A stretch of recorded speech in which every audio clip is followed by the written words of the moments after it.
Well, hello guys. Now when you get to a certain age, you never know about tomorrow.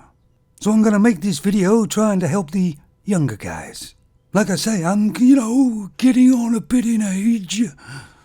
Actually, I am pretty old. Man, I don't mind saying so, but I've had a lot of experience through my life with pheromones. And I've learned a couple of things. I didn't get this from the professor or anything, more a study group.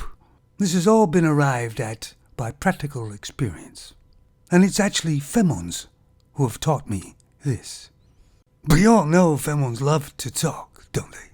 But I generally don't believe anything that comes out of a pheromone's mouth. If you notice, most of the talking is superficial. Nothing of any real value. And they all have double standards. If a pheromone gets divorced from her husband and goes with a younger man very quickly, that's okay. But if a man gets divorced from his pheromone and goes out with a younger pheromone very quickly, that's not okay. You see, they see everything through the pheromone lens. Because in pheromone's world, there's nobody else that exists, really, that is of any importance. Then you see these pheromones, some of them that seem to be on your side. And they're talking as if they kind of understand why men are walking away.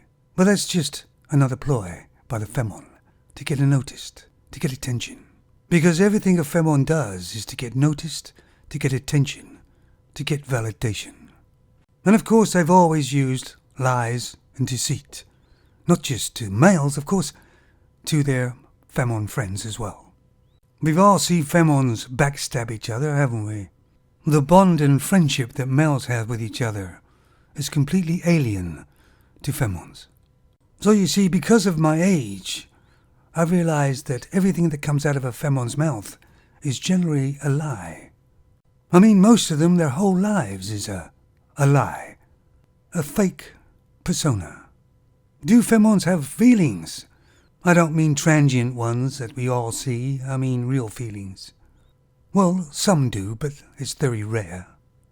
The main feeling they have is basically for themselves. And only for themselves. Of course, a lot of guys are saying, well, that's just the modern pheromones. The modern pheromones aren't so different than the older pheromones.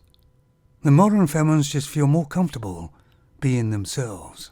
I know there's going to be people saying, oh, you've had some bad experiences. I like to see the girl who screwed you over.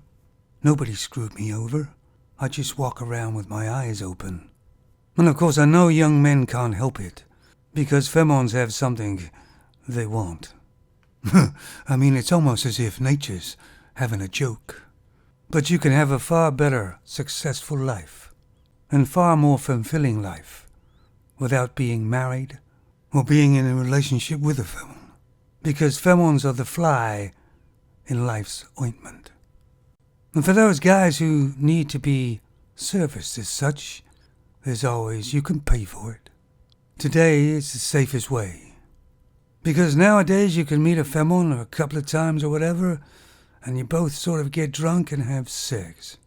And then she can charge you with sexual assault. But the juice ain't worth the squeeze anymore, if it ever was. All pheromones are offering is basically trouble and deceit.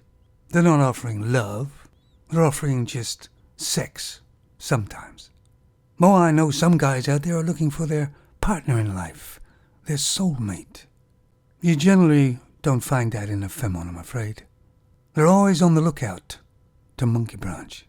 Pheromones have wants and needs that no mortal man can satisfy.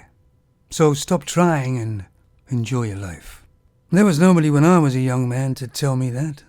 So consequently, I wasted a lot of time on pheromones. And I mean wasted.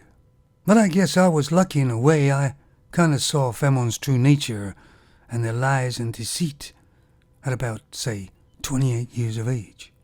And I've been kind of MGTOW or similar of since then. Doesn't mean I have nothing to do with pheromones, of course. It's just that I understand and know their nature.